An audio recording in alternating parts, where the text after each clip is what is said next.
Welcome to News Central. I'm Kemini Amano. Mine is out this afternoon. News Central starts right now.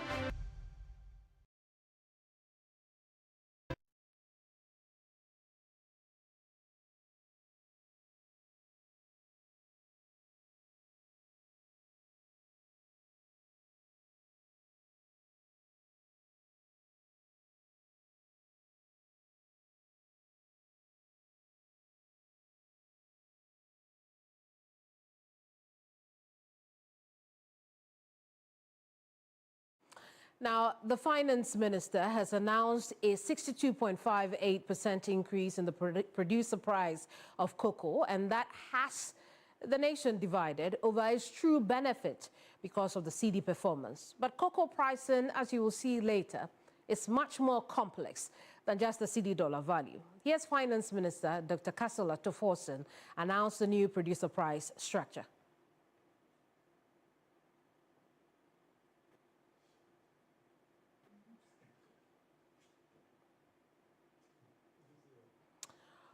Well, we know there's been a lot of talk around the new producer price for cocoa, moving from what used to be 3,100 per bag to about 3,228 per bag now. And there's been questions as to whether or not there's any true benefit to the Ghanaian cocoa farmer. Let's take a listen to the Finance Minister as he makes the announcement. The government of Ghana is pleased to announce an increase in the producer price of cocoa from $3,100 per ton to $5,040 per ton. The government has, by this decision, increased the producer price significantly by 62.58% in US dollar terms. This increase in the producer price represents 70% of the gross free on board value of $7,200 per ton and aligns with the NDC's manifesto and President Mohammed's promise to pay the cocoa farmer 70% of the FOB price. This further translates to an amount of 3,228 Ghana cedis and 75 pesos per bag of 64 kilogram gross weight of cocoa. Government further announces that this new price takes effect from Thursday, 7th August 2025. Also, from what we've just heard, is at least about $2,000 increase per ton. The question is, well, first of all, that is significant progress. In fact, that's almost a 63% increase in the producer price. But the question now is whether or not it will translate into significant cedi value for the Ghanaian farmers. So let's look at the numbers, right? And first, we'll start off with the circles. Now, this is what the finance minister has announced, right? So we have the 2024-2025 crop season when the FOB was $4,850. Of that amount, some $3,100 went to the Ghanaian cocoa farmer. Fast forward to the 2025-2026 crop season, FOB is about $7,200. You see that the government portion and all the other stakeholders is reduced to about 30%, but that of the farmer goes up to about 70%, and that translates to some $5,040. Now, that's where the problem is, because we already know that it's an increase upon the previous cocoa season, or the previous cropping season of 2024 and 2025, nearly 63% really. But we know what has happened. The cedi is looking better, the cedi is performing. So despite us seeing this nearly or more than $2,000 increase in the FOB for 2024 and 2025, the farmers will not be getting the same in-CD value, and we explained that a little further. Now look further down of what you see on your television. As of the previous crop season, the dollar was about 16 cedis. Today, the dollar is about 10.4. It already tells you that once the farmers, this $5,040 is converted, the farmers will not be receiving 5,000 times 16. They'll be receiving 5,000 times 10.4, which we've already translated to about some 51,000 plus, right? And so what should have been some 5,160.96 per bag for cocoa has been decreased by 1,803. Again, we'll stick at the bottom of the graphics you see on your screen. 3,100 cedis per bag previous season. It goes up by 128.75 to 3,228.75 per bag. Now, this 128, nearly 129 cedi per bag is what is creating a lot of confusion because it seems very, very small. But I've already explained that the cedi's performance makes it look as though there hasn't been any increase. But obviously, it's a vast improvement from the previous crop season. You also need to understand that the CEO of Cocoa Board has said, look, even at this value, because the CD has been performing well for a while now. If we recall, we can go as far back as the beginning of the second quarter of this year, right? So the CD has been performing well for a while now. The CEO of Cocoa Board has said, look, we should have even gone down on the 3,100 CD per bag, but we didn't. So the government is already subsidizing this 3,100 per bag, and that's why we are able to give you 3,228.75 per bag. That is the mass behind this. But if this increase, if that is the increase, we need to find out from the farmers firsthand what they think about this. And that's what we've been doing. Our correspondent, Ibrahim Abubakar, has been speaking to some of the cocoa farmers in the Ashanti region to find out from them whether or not they like what's going on. Let's speak to Ibrahim now. Ibrahim,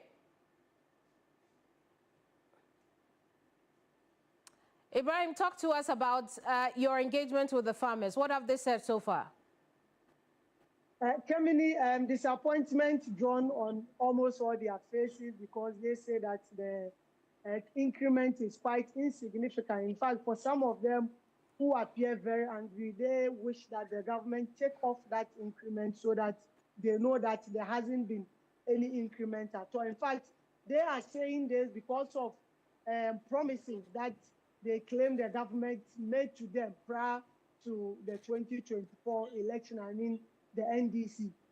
They were telling them that cocoa farmers are supposed to get 6,000 Ghana cedis per bag. So for them, if that 6,000 is not being able to give, they are not able to receive the 6,000, at least the amount should be around between 4,000 to 5,000.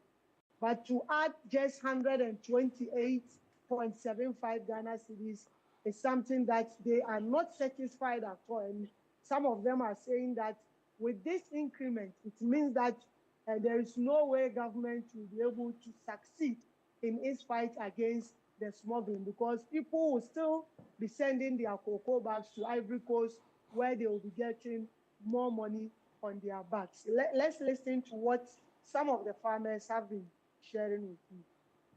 When I heard the news yesterday at 12 noon, in fact, I was shocked. And I never ever thought that the newsreader was reading exactly what the government has given to farmers.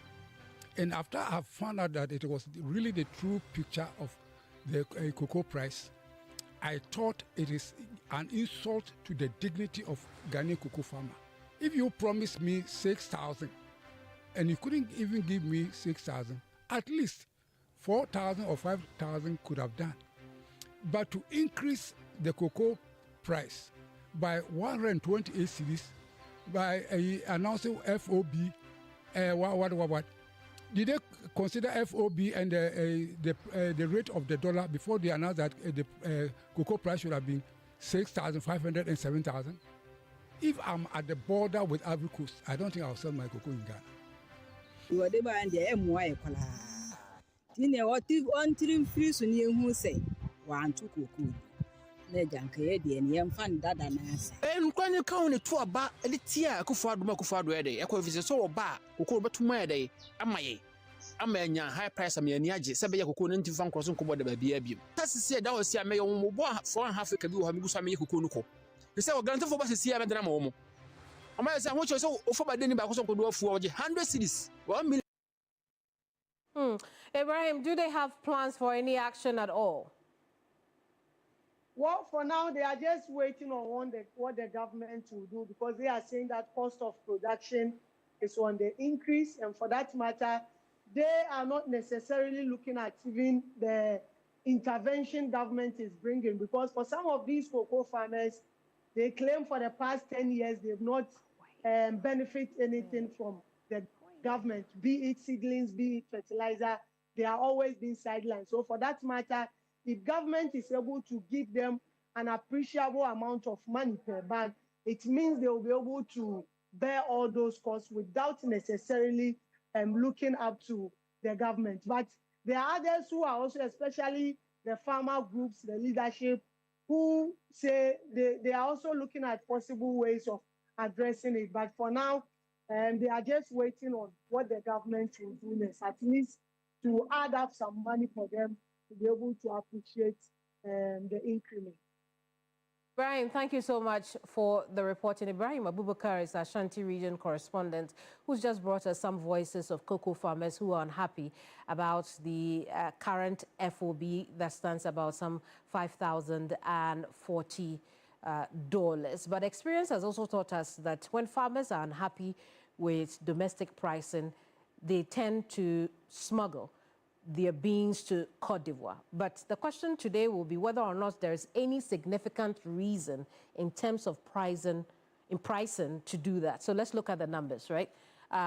The red bars represent Cote d'Ivoire, the black bars represent Ghana, and we have figures from 2019 all the way to 2025. Let's see what the pricing has looked at. Obviously, from this 2019 to 2025, especially for the years 2019, 2020, 2021, we have seen marginal difference in the cocoa bean prices in Ghana and Cote d'Ivoire, favoring Ghana. So you see the Ghana bar is slightly up further than the Cote d'Ivoire price. So there you have it. We see that the prices are at par in 2022.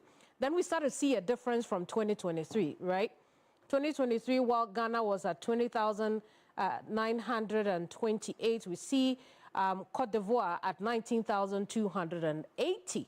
Again, some efforts were put in place to ensure that the pricing beats that of Cote d'Ivoire so that the smuggling of cocoa bean is disincentivized, right?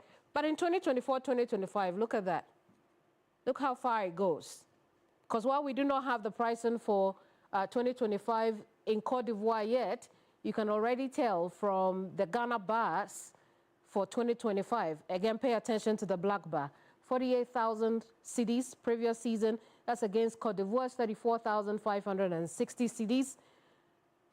You compare that to the 51,660 for Ghana now. We're yet to know what the pricing is for Cote d'Ivoire. You can already tell that there really isn't a significant incentive yet as far as pricing is concerned for Cote d'Ivoire, for Ghanaian cocoa farmers to smuggle their bean to Cote d'Ivoire for better pricing. But whether or not that will stop is a different conversation. So let's unpack this further. I'm joined now by Dr. Zuoborg Philip Neri. He's an agric economist and cocoa sector specialist. He's joining us for a quick conversation on the back of this. Dr. Neri, I appreciate your time with us. Now, when you look at the increase in price and the fact that people are struggling to see the CD value benefit of it, and you compare that with the cocoa pricing model, you start to ask questions as to whether or not our pricing may be the problem. What are your thoughts?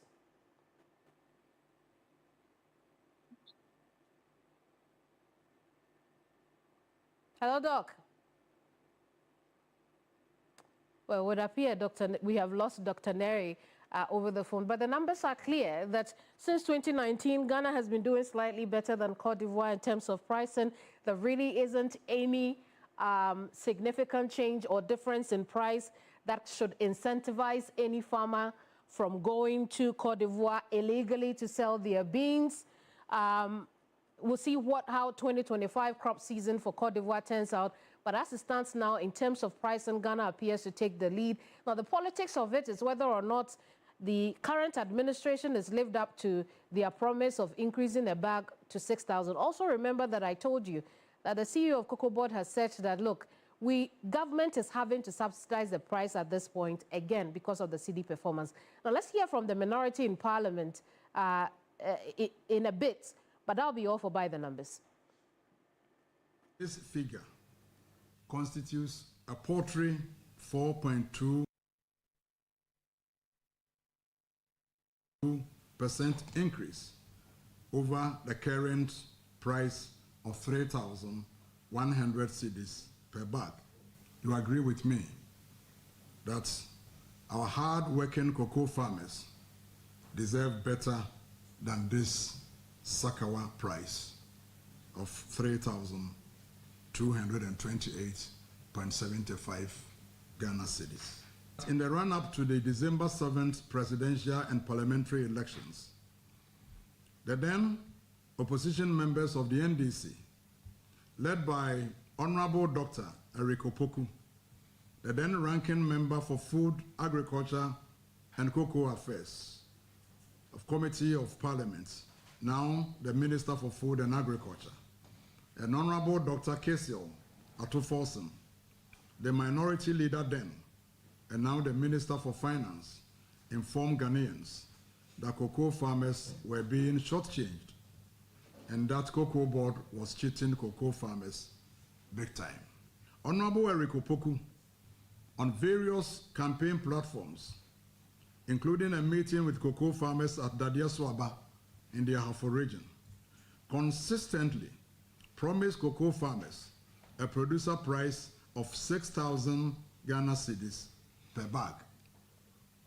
Honorable Atuforsen, on the other hand, promised to pay cocoa farmers 7,000 cedis per bag if they won power. What happened to these numerous promises by Honorable Dr. Eric Opoku and Honorable Dr. Kesiel Atuforsen? Today, the Ivorian farmer at the current exchange rate is receiving the equivalent of 3,635 Ghana cedis per bag of 64 kilos. A staggering 407 Ghana cedis more than what Cocoa Board is paying. This stark difference presents an irresistible incentive for smugglers to divert Ghanaian cocoa across the border, particularly leading to a mass exodus of our prized main crop beans from the border regions, especially in the Western South, Western North, Bono Ahafo, and the Volta. Well, let's get more from that news conference. Christian Yale is our correspondent who sat through that press briefing only about an hour ago. He's joining us with a bit more from that news conference addressed by Yao Puku, the ranking on the Agric and Food Committee of Parliament, where they've been addressing government's recent new cocoa prices, really. Christian, talk to us. What else have they been saying? Yes, and so the minority has urged the government to stop the lamentation and deliver its promises. Eric Opoku wants the Agric Minister to go back to the farmers and apologize to them. He also wants the Finance Minister, who controls the purse, to cough up money to redeem this promise which they made to the farmers. He believes that it is totally unacceptable to give the farmers such a raw deal. They should stop the lamentations and honor their promises. Honorable Eric Opoku will have to go back to Dadia Swaba and apologize unreservedly for his failed promise. Fortunately, Honorable Atoforsen is now the finance minister. He controls the purse.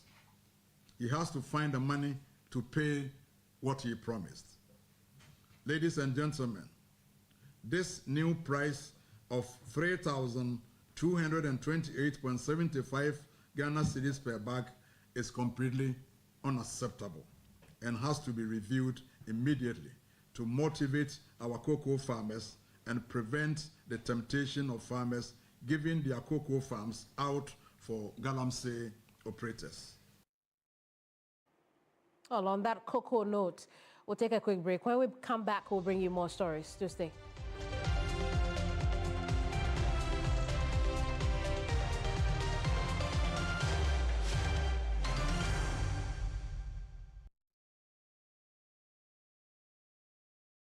Why are more and more professionals choosing Flamingo paint? As an interior decorator, I aim for that beautiful elegance look. Flamingo paint has great hiding ability to cover and transform old walls easily with just one coat. Impressive. For me, as a professional painter, I love Flamingo paints because they're just small paints that paint huge area, meaning more profit for me. Great value for money. As an architect, Flamingo paint, with its well-researched and solid composition, guarantees durability for all my buildings. Flamingo paint, superior hiding, superior coverage, superior durability. Flamingo paint, simply superior. One thing I hate in my life is heat, or to sweat whilst I am asleep. That is why I don't joke with my air conditioners. Not just any air conditioner, but Franco air conditioners. It's good for the Ghanaian weather, and they are filled with R410 gas, which is very friendly to human beings, which is not harmful to human health. We have 1.5, 2.0, and 2.5 horsepower. So what are you waiting for? Walk into any Franco branch now and grab for yourself quality, affordable, and energy efficient air conditioner from Franco. Visit www.francotrading.com or call any of the numbers on your screen for enquiries or wholesale. Franco air conditioners, they are reliable, tried, and tested by all.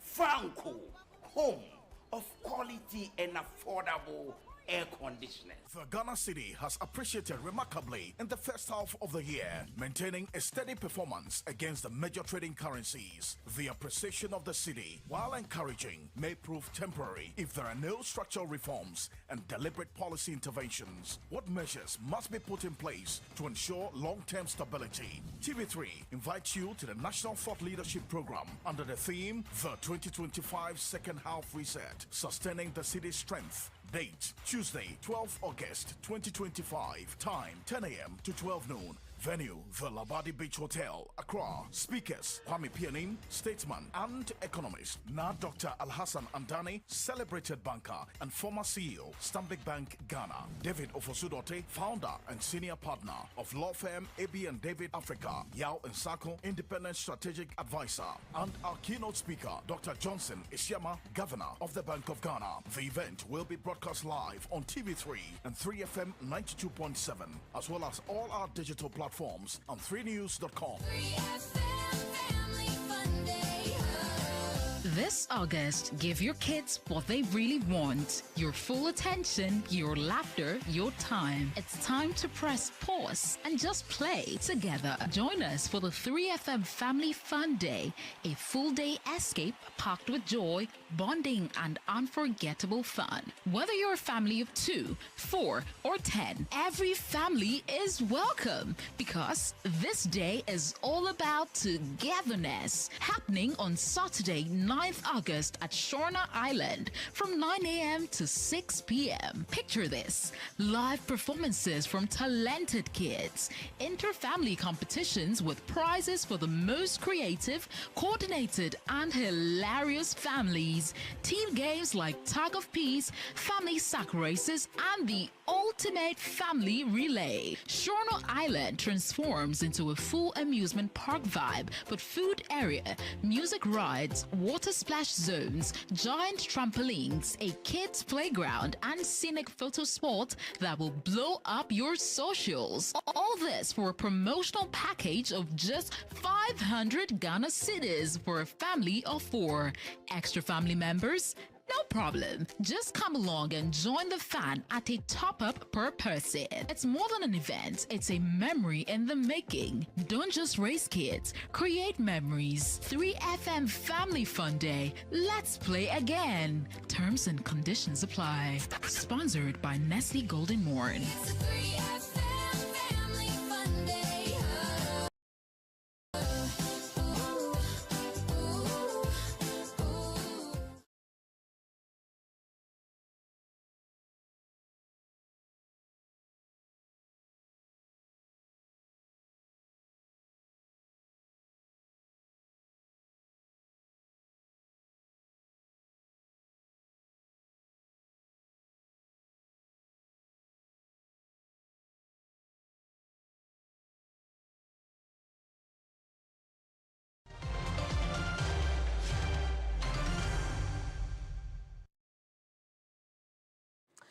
Welcome back. It's still News Central here on TV3. Now, President John Mahama is sending a strong message to leaders across Africa that health is not just a cost, but an investment. He is urging finance ministers in Africa to treat health the same way they treat other productive sectors and as something that brings long-term returns.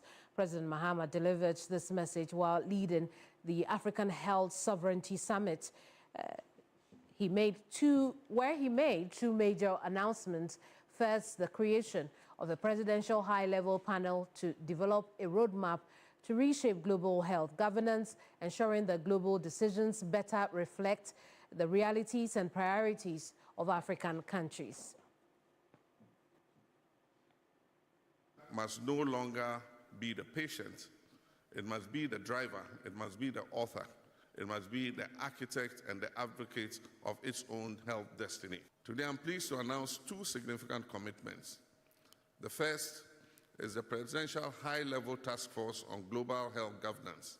This will be a convening platform to engage global and continental partners to redesign the health governance systems for the world we live in now, not the world of yesterday. The second will be the launch of the Sustain Initiative, and this means scaling up sovereign transitions and institutional networks. This is a bold African-led platform that will align our national budgets with our health priorities, will mobilize sovereign, diaspora, and philanthropic capital into our health systems. It will foster cross-border learning, innovation, and accountability. And I extend an open invitation to all nations represented here to join us in building an African health investment ecosystem that is driven by purpose and is powered by equity and anchored in our sovereignty. Well, President John Dramani Mahama there. Let's now speak to our presidential affairs correspondent, Komla Kluche, who's at this event. Komla, we understand this is a high-level meeting represented with representatives from across the continent. Talk to us about which countries are represented. Well, the representation cut across the countries in the continent, and the high level has ministers of health for almost all the African countries who are here, but it's been spearheaded also with support from the WHO or the World Health Organization, with some assistance also coming in from the former head of state of Nigeria, General Olusegun Obasanjo, the former head of state of Liberia, Ellen Johnson Sirleaf, and also the former head of state of Mauritius, who was here. They are the high-level individuals who are here, apart from the ministers and key technical people across the continent who are spearheading this. But what is the progress or the urgency of this health sovereignty summit that is being had? It's been estimated that significant progress has been made in global health and over the recent decade, where child mortality has been halved since 1990. Maternal deaths have decreased by over 40% since 2000. HIV/AIDS deaths have also been halved since 2010, and 1.4 billion people now enjoy healthier lives thanks to the improvement in tobacco control, cleaner air, and also better access to clean drinking water. The issue of financing has become topical in this issue with respect to the summit, and it's also been discussed as to what is the way forward. The former head of state of Nigeria, General Olusegun Obasanjo, has been speaking, and an alternative he's been speaking about has to do with traditional medicine. Let's listen to him, then we come back to what the way forward should be, looking at the stance of the WHO. So first off, General Olusegun Obasanjo. So apps that we have in our villages and rural areas are useful, and even the pharmaceuticals of the world have 80% of what they sell to us having their origin from herbs. At the family and community level, we can use more herbs than we are using traditional medicine.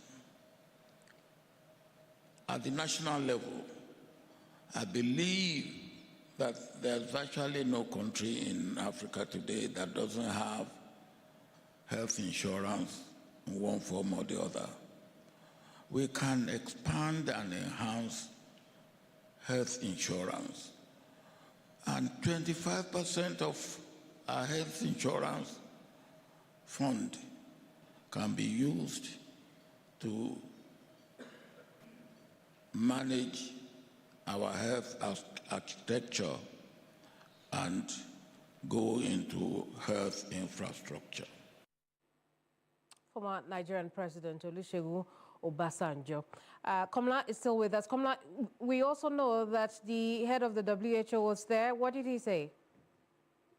Well, just like I did say a short while ago, the issue of financing has become very key. He makes the point that Africa or should no longer be looked at in terms of the handouts that should be given to them. He made reference to the position of Osagyefo Dr.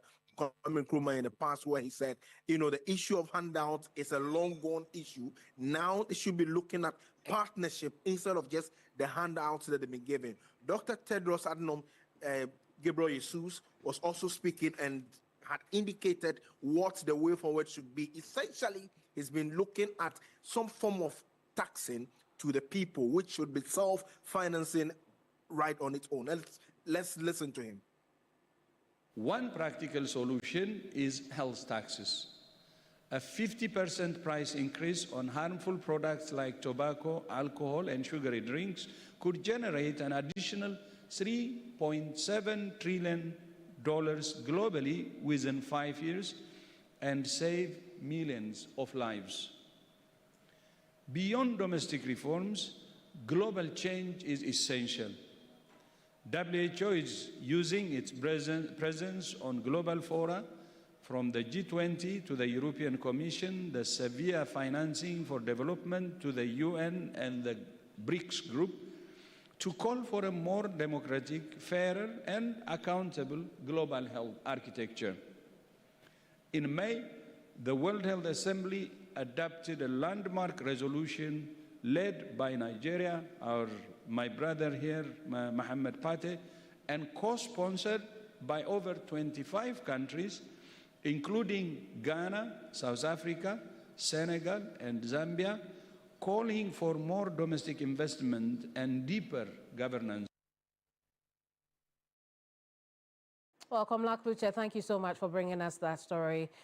He's a presidential affairs correspondent. There's an attention to big story from sports world because former Arsenal footballer Thomas Partey has been granted conditional bail after being charged with 5 counts of rape and 1 count of sexual assault. The 32-year-old Ghanaian appeared at Westminster Magistrates Court on Tuesday, charged with 5 counts of rape against 2 women and a charge of sexual assault against a 3rd woman.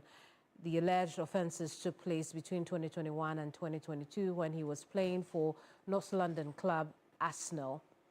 He was charged 4 days after leaving Arsenal when his contract expired at the end of June. His next appearance is at the Old Bailey on 2nd September.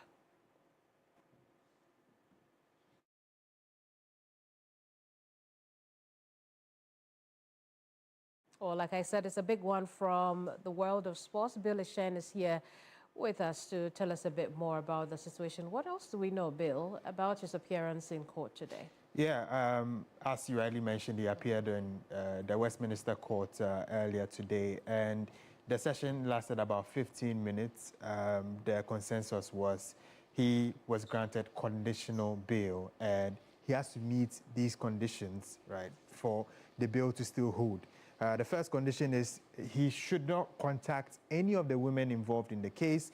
He must notify police of any address changes, permanent address changes. He must also notify the police of any international traveling, and he must turn up at the next court appearance at Old Bailey. That is a high court in September 2nd. And so these are the conditions that have to be met by Thomas Partey as he goes on bail.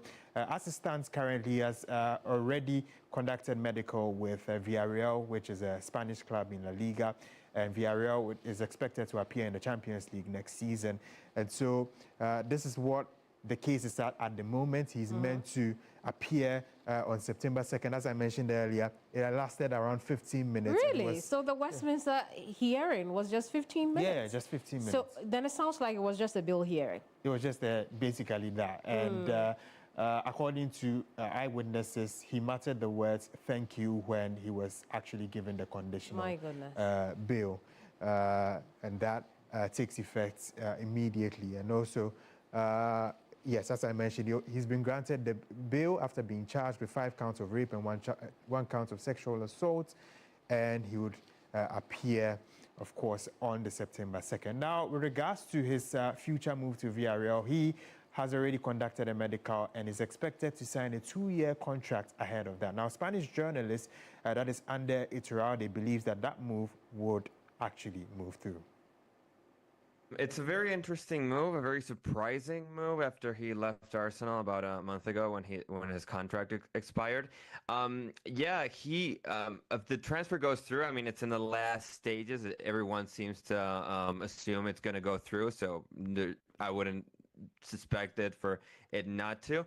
I think Villarreal might be waiting on assuming because it's been so heavily rumored that they have a very good feeling that nothing's going to come of his case, and therefore they're making a pretty big splash for a player that is on the more veteran side, 30 years plus at this point. However, I think he's a guy that if everything goes well for him in terms of his legal cases, should be able to present a pretty big impact at Villarreal. I think he's a player that would fit quite nicely into what Villarreal into a team that it's going to be playing in the Champions League, that needs a little bit of refreshing in those midfield positions. Like they have Dani Parejo, they have Gueye as pretty good players that have been really important for them to get into the Champions League. But a player of the caliber of Thomas Partey is obviously going to improve them quite significantly and make them a bigger threat in the Champions League. Well, there you had it. We'll continue to follow the story and bring you a bit more. And thank you so much, Bill, for bringing us those details as well. We can now bring you some original stories.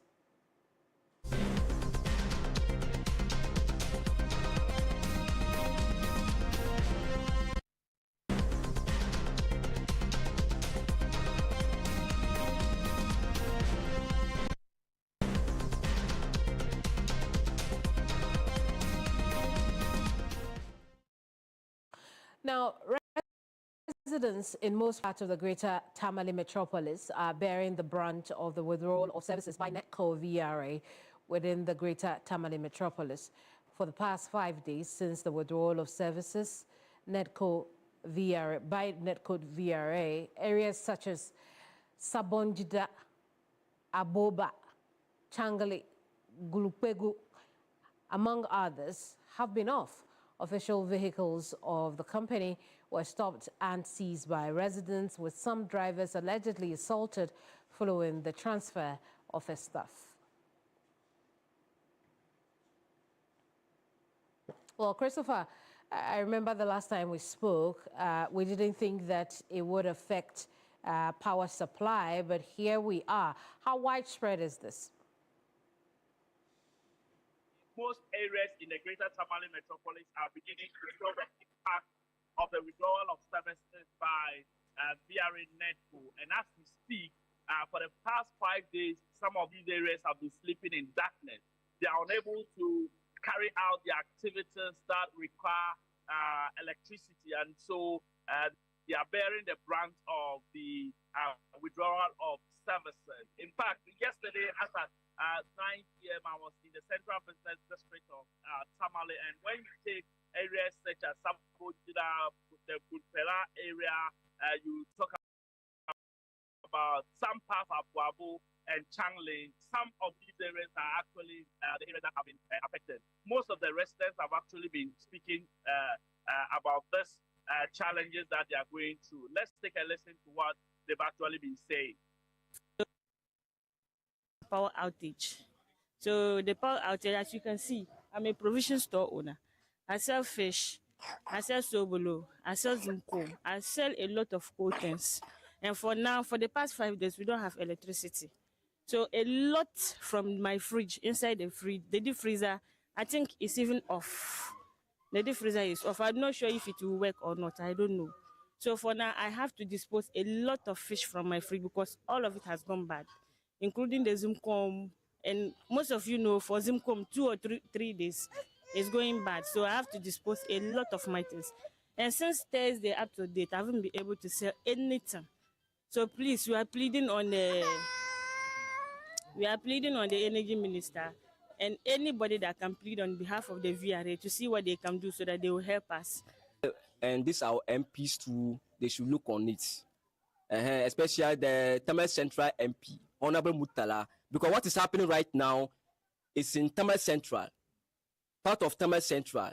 So Honorable Mutala, we beg you, no matter wherever you are, for the sake of the people of Tamale Central, we beg you, by tomorrow, we want the lights to be on. We beg you, by tomorrow, we need the lights to be on.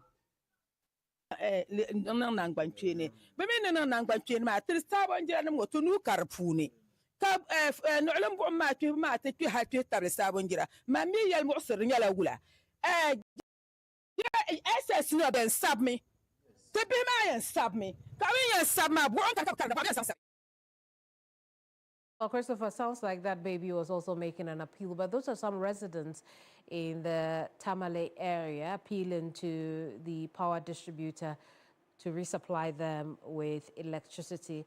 Christopher, we understand some interventions could be taking place or are taking place. Talk to us about those. Yes, so the Minister for Energy and Green Transition, John Junapo, is currently in town. He's just finished with a meeting with the paramount chief of the Tamale traditional area. That's the Bupena, where the incident actually happened. And so he's giving them the assurances that the minister, and if anything, he's come to Tamale to ensure that he addresses the concerns of residents. He's also will be engaging the NEDCO VRA officials for them to see how they can address these concerns raised by the residents and the challenges that they are facing as it stands now. Let's take a listen to what the Energy and Green Transition Minister, John Junapo, has been telling the chiefs. So please, anytime there's a problem, I beg you, just call me. I'll stop whatever I'm doing. I'll rush down and we'll find a solution. I am the minister. I am in charge of the sector. All those here are my subordinates. The NETCO MD, the VRA MD, everybody is my subordinate. I take ultimate responsibility. And so I want to plead with the people here and the youth. Anytime there's a problem, Mutala is my brother, Haruna is my senior brother, Sweeney is my brother. Even if you can't get me and you call the MPs, they will call me, I'll come down and we'll resolve it. Yesterday, Honorable Mutala called me. We had a 30-minute session to see how we can resolve these matters. And so we are one family. There's no problem that we can't solve. Just that we have to be honest with ourselves, say the truth, no matter how painful it is, and do what is right and proper. So I'm grateful for the opportunity. Thank you very much. Oh, we just heard from the Energy Minister earlier, Christopher Amwako, our Savannah region correspondent. And we'll stay up north because after weeks of closure, due to a violent attack that tragically claimed the life of a student, final year students of the Bawku Senior High School in the Upper East region have begun returning to campus ahead of the West African Senior Secondary School certificate examination. Now, this morning, the visual arts practical exams kicked off smoothly, with all 95 registered students present and participating. Upper East Region correspondent Castro Senyala will join us with a bit more on this story a little later. My understanding is Castro is available now. Castro, thank you so much for your time this afternoon. But talk to us about the exam process with students coming back and the very tense atmosphere. How did that go? So yes, students have begun coming in. When I say students, I mean final year students at the Bawku Senior High School. They have begun reporting back to campus following almost 2 weeks of closure of the school following the unfortunate killing of the students following violence on the campus. And as we speak now, we understand that the visual art students of the school are currently undertaking their practical examination, which started today. We understand that roughly about 500 and something students of the final years have arrived in the school, with more yet to report to the school. I have been speaking to some sources within the school who tell me that there is general calm. I understand that there are lots of military and police personnel currently positioned in the campus to ensure that there is absolute calm and the students are given the needed and conducive environment for them to be able to write their examination. We haven't really put any information that paints otherwise, but we understand that currently everything is moving on well and things are being done as they expect it to be done. We understand that the headmaster of the school, Reverend Bawku, has stated categorically that he is working with stakeholders to ensure that all that is supposed to be done as far as giving that a conducive environment for the students to write their exams will be done, including collaborating with stakeholders within the Bawku municipality to ensure its success. He's also been speaking of the fact that he thinks that the school should not entirely be closed down, and that the effect that was unfortunate. That authorities and the school management is working very hard with support from the security agencies, that's the military and the police, to ensure that normalcy returns to the school campus. And he has continually assured parents that the safety of their wards, as far as being in the school environment is concerned, is assured. Oh, very well, Castro, we'll leave it here. Thank you so much for your time. We'll turn attention to pre-tertiary teacher unions who are urging the Ghana Education Service to put in place special measures to support students in Bawku who are set to sit for the upcoming WASI. They warn without immediate interventions, the psychological impact of the conflict in the area could negatively affect candidates. Daniel Opoku has more. The volatile situation in Bawku has been brought under control by the presence of the military after some students lost their lives. Although schools were shut down, Final year students were asked to return on campus to prepare for the 1C exams. Ahead of that, the three pre-tertiary teacher unions, NAT, NAGRAT, and the Pre-Tertiary Teacher Association of Ghana, PRETAC, have called for a special arrangement for the students. General Secretary of NAT, Thomas Tanko Musa, asked the GES to partner with the security agencies to roll out measures to help students. The Ghana Education Service has an obligation, a duty to perform for the children in Bawku. And that assignment can only be executed with the support and assistance of the security agencies. And so let the security agencies come out to tell the Ghana Education Service that, look, this is the way we want to go. Then we all go. President of NAGRAT, Enje Kabonu, emphasized on a special arrangement. We have other schools in that area, whether a special sort of arrangement can be made for them. But these are the consequences of conflict. At the end of the day, it affects the children of Bawku, it affects the children of Narulugu, it affects the children of all the other towns and villages in that area. Somebody can lose his life focus. The Vice President of PRETAC, Adokwe Awule, asked the GES to ensure that the students receive proper psychological counseling before the exams. But as we speak now, in other schools, they are learning. Their teachers are on them. They are being taught how to write the examination. But now, when you go to Naleregu, when you go to Bawku, SHS, they are all at home. But when it is time for examination, we are going to assist them to come back on campus and then write the examination. Why should it be so? So you just move from your house, you come and write the exams, and then you go again. I mean, psychologically, it is not even right. The union suggested that the military should be allowed to do their work. His Royal Majesty should handle the matter for us. The least we can do to help them is to back them with everything we can do, but not to stay behind and be running commentaries that would derail their effort. The difficult thing, they speak on television networks. You see them talking. They do not want to be within the community of peaceful people. We need to isolate that person and deal with that person. Look, people who want violence, you don't go there and be talking romantically with them. The military for the past week is changed from peace, to peace enforcement. And they've gone there very robustly, and they've indicated that, look, now our mandate is changed. What has happened? I have colleagues who have left Bawku. I have colleague teachers who have packed their bag and they've left. Some of them have gone to Kintampo, Sunyani, Techiman, and the rest.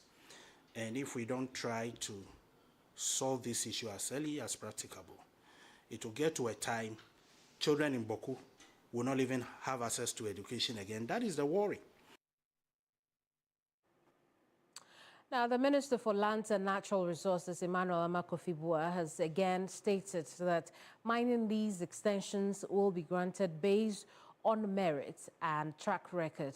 In an interview during his working visit to mining companies in the Takwansui municipality of the Western region, he urged mining companies to honor their commitments to the government and the people, facilitating smoother decision-making at the ministry.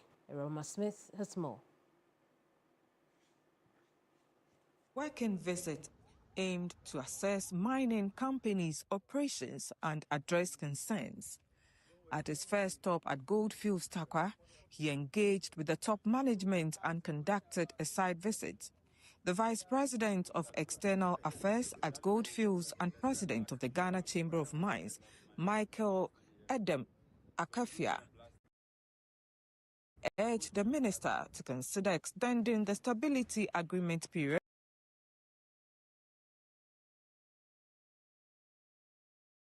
from 5 to 10 years for the mining sector, particularly as the ministry prepares to reform the process of the Minerals and Mining Act. We believe that 5 years, given what we said about the long-term nature of the industry,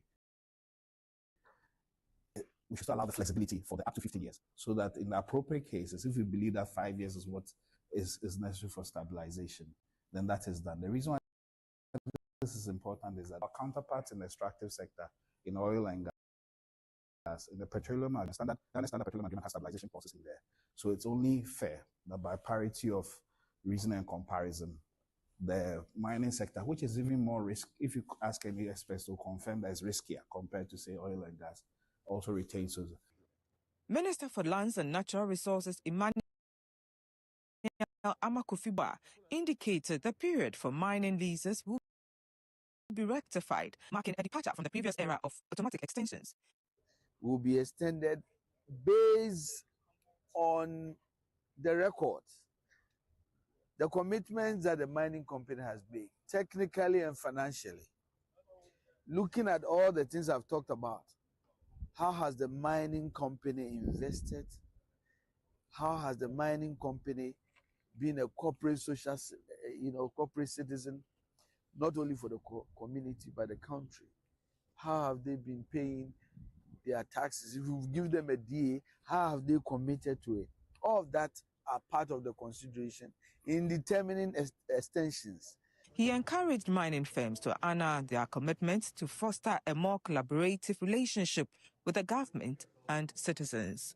The reason is simple. I don't want us to get to that point where we'll come back and say that, but you committed to do A, B, C, D, and you failed to do it. Because what we are saying is that everybody should keep his part of the bargain. The mining companies will keep their part of the bargain by staying to the commitments they make to the people of Ghana, to the government of Ghana, and then we will do our part so that when we sit down at the table, whether it's ratifying, whether it's extending a lease, it becomes easier. Irama Smith, TV3 News, Takwa. Well, it's time for us to go. Thank you so much for your company. I'll be back here at the same time tomorrow. Next is the afternoon show. I'm Kenny. Bye-bye.